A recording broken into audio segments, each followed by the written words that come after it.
El casamiento entre parientes demasiado cercanos, Dorio, fue causa de la decadencia de muchas casas reales europeas.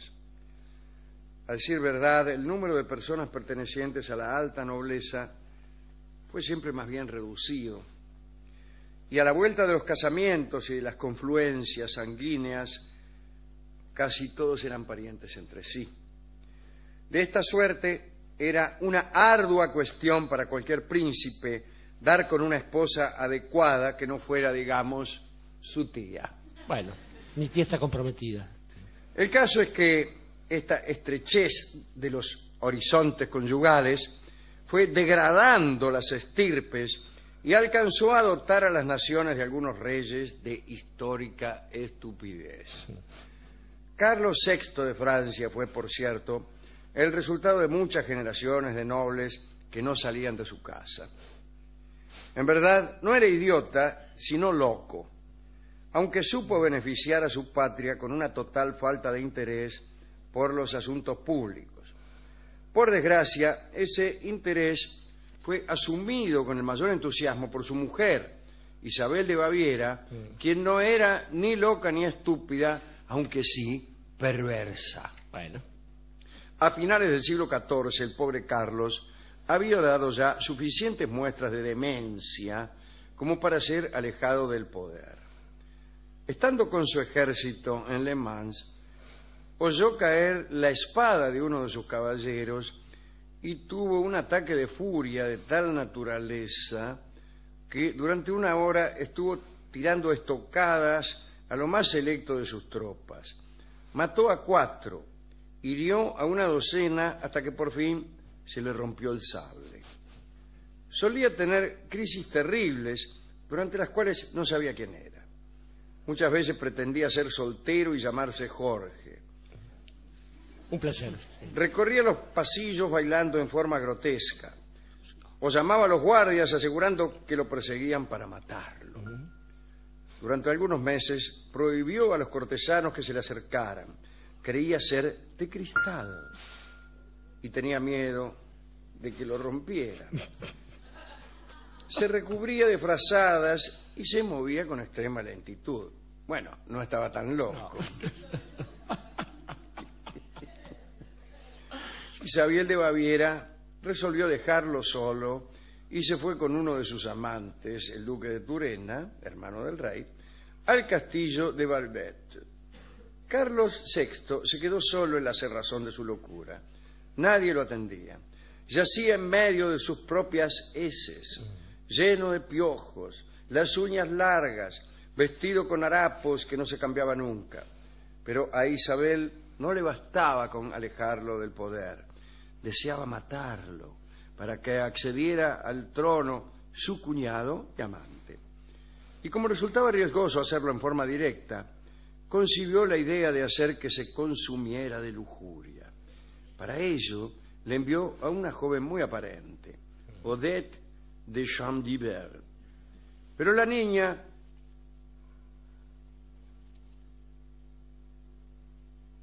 tuvo una iluminación. Se enamoró del rey.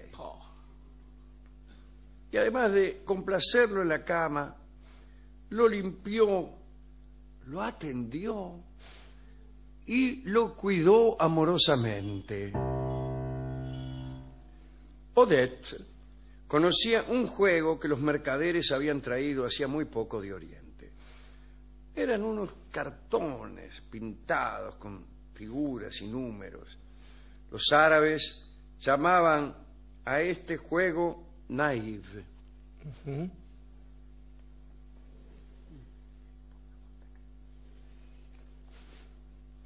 Naive. Odette y Carlos pasaban las tardes muy entretenidos con esta diversión.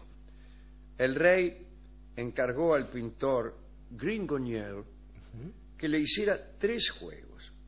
Pagó por ellos 53 soles. Las barajas se instalaban de este modo en Occidente. Son, como vemos, muchas más modernas que los dados, claro, que fueron conocidos por todos los pueblos de la antigüedad clásica. Sin embargo, hay otras opiniones. Algunos hablan de un libro escrito por Tot, aquel dios egipcio, Sí, señor. con cabeza de ibis. Ujú. Este libro sería tan viejo como la humanidad misma. En sus páginas estaba aquella cosa de la que se deriva el conocimiento de todas las demás. Advertido Tot de la malicia de los hombres, pensó que no convenía impartirles nociones tan poderosas. Entonces metió el libro en una caja de oro que puso luego dentro de otra de plata. Vinieron después sucesivas cajas de marfil, de cobre, de bronce y de hierro. Para culminar el procedimiento depositó el ingente envoltorio en el fondo del Nilo. Algunas láminas del libro cayeron misteriosamente en poder de Moisés, que al parecer las sacó de Egipto junto con vasos y adornos de oro. Merced al examen de esas láminas habría nacido la ciencia de los cabalistas. En el siglo XVII, el padre Athanasius Kircher consiguió una de esas láminas, tal vez en Alejandría. El obtuso jesuita dijo haber resuelto a partir de ella el misterio de los jeroglíficos. Así publicó, 2 siglos antes de Champollion, un libro llamado La lengua egipcia restituida, donde a través de centenares de páginas se revela el significado de todos los signos, con el milagroso resultado de no acertar siquiera uno. La lámina pasó, según dicen, a poder del cardenal Bembo, pero tratándose de Kircher conviene dudar de todo. Los aficionados a la magia afirman que del libro secreto de Tot proviene el tarot egipcio y que el tarot habría dado lugar a nuestras barajas cotidianas, de donde podría conjeturarse que la revelación de los misterios del universo se ha ido degradando con los siglos hasta dar en el chinchón. Es bien posible, Alejandro. Y estas cosas, el problema del poder es cuando viene cargado de esta arbitrariedad, que a veces a través del incesto, puede desembocar en la locura de distintos modos. El problema con los soberanos, Carlos VI, pero Jorge III de Gran Bretaña fue otro ejemplo de de locura y además de capricho. El problema era que no se los podía someter a ninguna cosa que tuviese que ver con el azar, porque el azar no lo podían manejar los cortesanos a piacere para complacerlos. Y entonces, si sucedía algo en un juego que el rey no controlaba, se armaba la de San Quintín, que fue una matanza de la que podemos hablar otro día. Pero la de Felipe II. Claro, exactamente.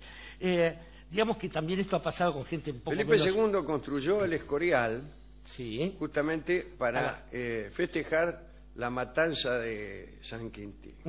Y hay otras de las que no se ha hecho cargo nunca, la de la madre patria España, como que los moros y los judíos que le sobraron después de el gran pogrom que empieza en 1492, los mandó en barcos para que se fueran al África y fueran libres. Y cuando estaban a unas yardas de la costa, los mandó cañonear y estaban mal calafateados los buques y murieron decenas de miles de personas. Pero ahí no había ningún juego de por medio. Digo que esto que usted dice, hay otras leyendas que se combinan con el tarot egipcio, y una de las más populares allá en los años 60, un tal Eric von Daniken era el que predicaba estas cosas, decía que en las pirámides de Egipto y en la cábala hebrea, que sí, todos coinciden en que alguna vez Moisés, cuando se escapó de Egipto, se llevó con él este conocimiento y lo fue transmitiendo, hizo que se transmitiera de generación en generación, porque era muy peligroso tenerlo escrito. De modo que los cabalistas, hasta llegar incluso al bueno de Scholem, que cita Borges alguna vez, sabían esto por transmisión oral. Pero lo que se dice es que un pueblo extraterrestre, estas fantasías de los científicos de los 60, habían traído todos esos saberes de ingeniería, etcétera, pero que se habían dado cuenta que la humanidad era demasiado primitiva para tenerlos, y que entonces transmitieron los símbolos de este saber, pero no la interpretación.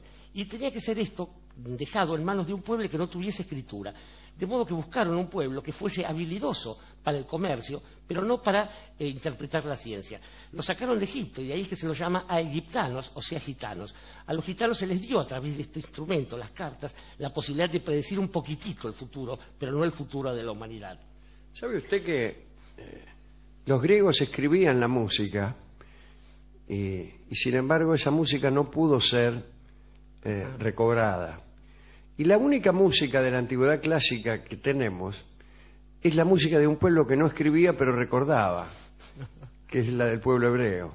Ajá. Esa música se recuerda, sabemos cómo era. La música griega, que era anotada, conservó su escritura, la vemos anotada, pero no sabemos cómo era. Nunca sabremos cómo sonó. Sí, se lo olvidaron. Y es justamente, el problema es ese con ese tipo de conocimientos. Pero este asunto de los saberes transmitidos así, es curioso lo que citaba el cardenal Bembo. Bembo y Radio Bemba en el Caribe significa todavía aquello que se transmite de boca en boca, por la oralidad. De ahí viene lo de negro bembón también, y ese tipo de cosas que dicen los caribeños.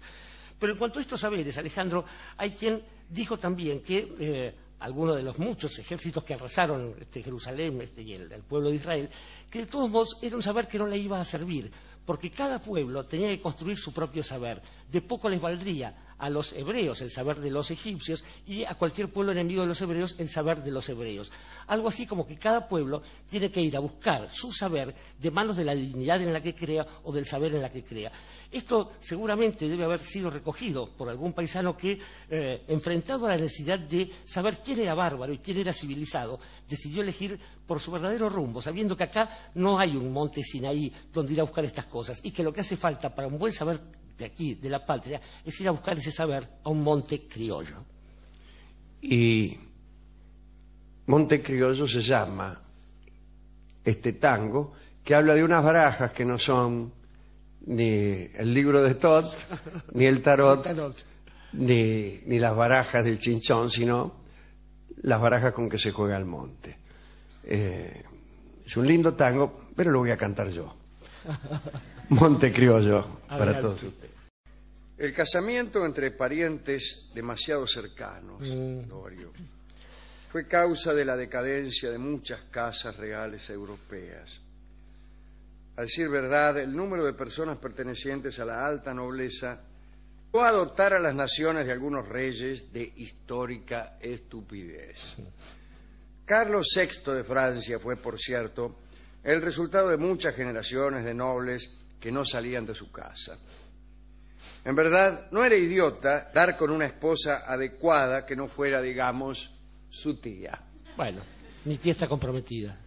El caso es que esta estrechez de los horizontes conyugales fue degradando las estirpes y fue siempre más bien reducido.